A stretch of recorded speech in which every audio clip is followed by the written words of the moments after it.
What's this? I don't know what this is for. The officials are going to explain the video thing with the ball, I don't know. The rules. I know exactly what you're talking about. The video thing with the ball, for sure. Do you like that they have it's computerized now? I don't know what it's called. First down. Thank you. The first down markers are I think it makes determined sense. With the ball? by a I think it computer. makes sense. I can visualize the technology that could make that happen.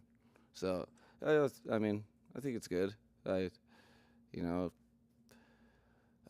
Unfortunately, are we going to have less players running into humans standing with metal sticks?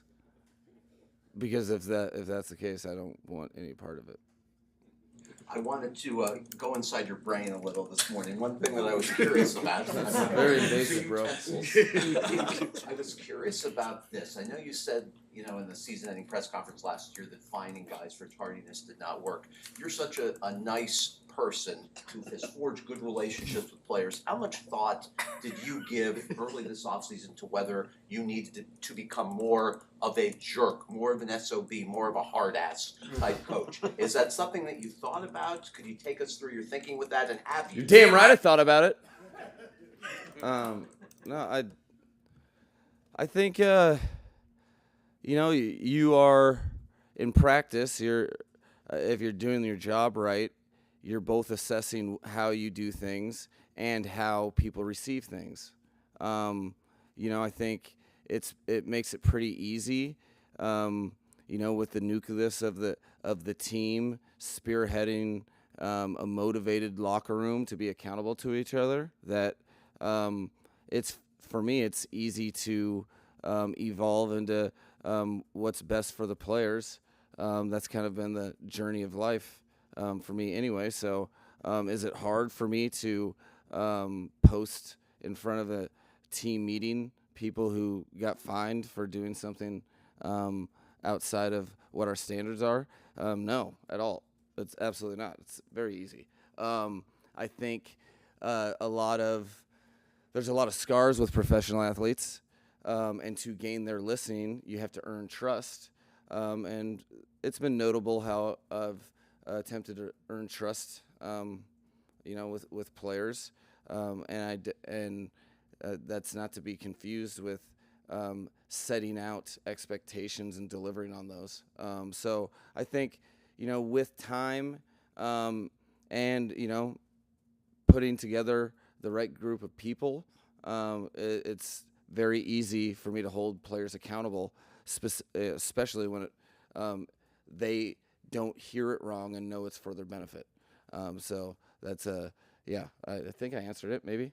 No, it was a very good answer. So was there any thought you gave then to becoming a yelling tyrant, or did you immediately rule that out for all the reasons that you just stated in terms of your view of the best way to connect? So in the vein of an adult temper tantrum based on how people perceive me, no, I would not be motivated by those things. I think I'm motivated by improving players and creating a winning football team, and the ins and outs of that, are the compass for how I adjust myself. But leaning into perception and perceive things, not totally based on day-to-day fact. I'm the best version of me, and I'm on a team with a bunch of coaches that mirror that, and this team in 2025 up until or through July has modeled that. So we'll see what August has for us. Zach Sieler is a guy who could stage a hold in, but we haven't seen any signs of it. Seems like he's gone through every rep, 11 on 11, 1-on-1. Have you thanked him for that, or is that even necessary? How have you handled that with him? Well, I think you define yourself by your actions, most of all in life. And so, I'm very aware that all players have a choice in what they do on a day-to-day basis. Specifically with Zach, and his actions speak. So I see it, and I think his teammates very much recognize how Zach Sieler plays football and contributes to the building every day. And I think Zach has a vision of a team that I share, and he understands it as a leader. He's trying to show guys how he wants teammates to play football, and I'm excited every time I see Zach Sieler. Tua told us last week Tyreek is still rebuilding his relationship with the team after how last season ended. How are you seeing that develop over the start of camp? I'm seeing the daily investment. I'm seeing. I think it's a well-known fact that Tua is the leader of our team in the locker room as the franchise quarterback, and I think there's a lot to be said about a leader saying the hard things. I think there's a lot to be said about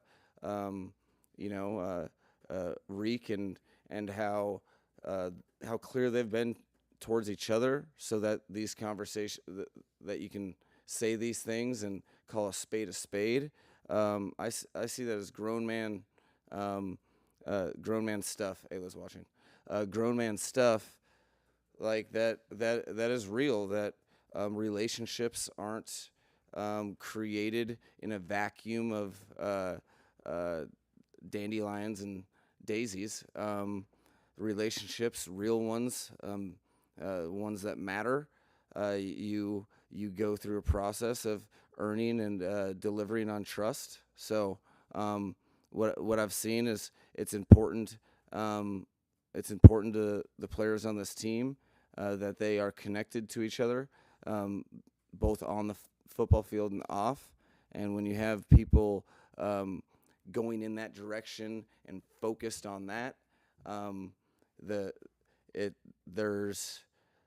there's only good things that can come from that. So so far so good. I see guys delivering on their words with actions. Mike, Kendall Sheffield was out of practice on Wednesday. Can you provide an update on his status? Are you going to practice today? Did you go to practice today? Are you going to practice today? No. I'll watch practice. Well, then the secret will lie with those. You'll see him at practice today. He was working through some stuff. He's at practice today. How's Ollie Jordan's second doing? Better than the first. You knew it was coming. No, it was the second. I think we've had two days of pads, and with the last one, I think Ollie, took the opportunity to kind of introduce himself to the team as a rookie running back in particular. A lot of guys are talented their whole careers, and the best play is snap, hand them the ball, right? Well, in the NFL, the position of running back expands a ton to get you the ball in numerous ways. And he is in the rookie process where he's learning by mistakes, and so far he's responded in a great way. You can't. You have to do right by the length of the season with rookies and not overcook a successful day and wish them into taking the foot off the gas. So I say that guarded only because so far so good. He introduced himself to his teammates with some pad level, as training camp goes, the battles will continue, and I think they know who he is today, and we'll see how he responds to that. Mike, how is Matos doing? We know he's out of the hospital, but how's he doing? He's getting better, and he's with his family and with the appropriate care. So that was the only thing that we cared about from the jump, is that the recovery continues to progress, and it is. Any idea when we might see him? No timetable. Not concerned with the timetable, but I will let you know when one exists. Mike Alexander Madison has told us that you guys didn't kind of pigeonhole him or kind of define him as a short yardage back, that you've enabled him to do a lot of things. It looks to us like he's showing quick feet. He's made some double-digit runs. Yeah. Has that surprised you, or that's kind of what you thought? Well, seeing as every run that he's had in camp, you can hear me yelling, wait, this isn't short yardage. Okay, so that's the whole crew. All 90. There's a version that people have defined them as, put them in a box. I think Mad Dog himself is a great example of here we allow your play to tell us who you are and how you adjust to coaching and how willing you are to invest in your game and your team. And so he's a great example as a veteran player who I think I'm hoping he knew that kind of box in that he's had, because that was the whole basis of my continued joke that I've been yelling at him. So, but I think that's the great thing about football, and being on a team in the National Football League, is a lot of people have a lot of opinions, and collectively you can work together so that individually you can define yourself, where perhaps in his case in places that people around the country have limited him and said he couldn't do. So I love that kind of stuff. Patrick Paul has looked immovable in one-on-ones, including putting Chubb on the ground a few times. What's it been like to watch his growth? Patrick Paul is having a very good camp, and that's because he had a very good 5-week training a period of time on his own that followed a great 8-week program of off season. He, I think he's been on a steady confidence climb, and it was very helpful getting ingratiated into the NFL game and being able to play, behind Teron Armstead, one of the best to do it, and he is operating every day like he knows the NFL regular season is coming, and he wants to surprise people, just like it sounds like you guys are by one-on-ones. The players on the team, he has earned respect with being as intentional and deliberate as any player on the team. And you have a gigantic player with an athletic skill set that is attacking what really matters, not, hey, I blocked him, or hey, I didn't, but angles of sets, how to keep your balance, how you drive off the ball, landmarks, all of those things, pad level. He's all in to his game, and I think people are starting to see that on the practice field, and we hope that turns to the game. When we heard from Tua last week, he said that early in his career he used to kind of judge and gauge his practices based on results. I completed this many passes, I threw this many touchdowns, I didn't throw an interception. But recently he gauges it based on 2 or 3 goals he sets for himself each day. Is that something that has been coached into him, or is that something that you've seen as a natural development within him as he's grown as a player? That is a product of a lot of intentional, deliberate work, conversations. Myself, Frank Smith, Darrell Bevel, Bobby Slowick, but most notably Tua, because the game in general, but specifically for the quarterback, is quite literally handling noise.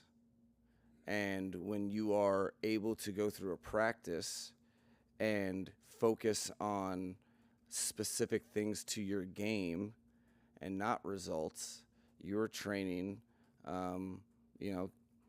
kind of in sync with all the great people that are great at stuff.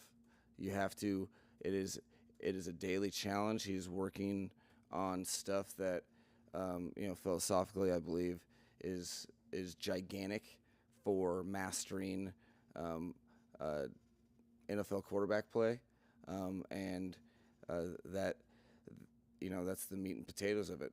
Working on identifying, working on something so you improve, and sometimes the hardest thing in sports is adjusting to success or failure.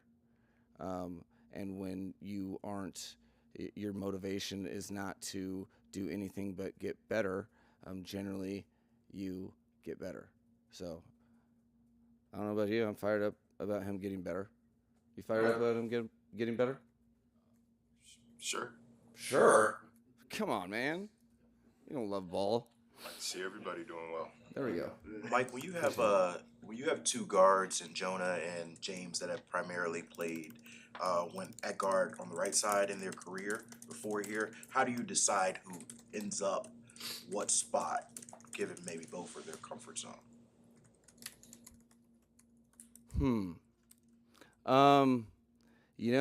Coins. We just flip them. No, there's a lot of things. You have to have a reason. The starting point is a reason. Well, when you have people that have both played right, you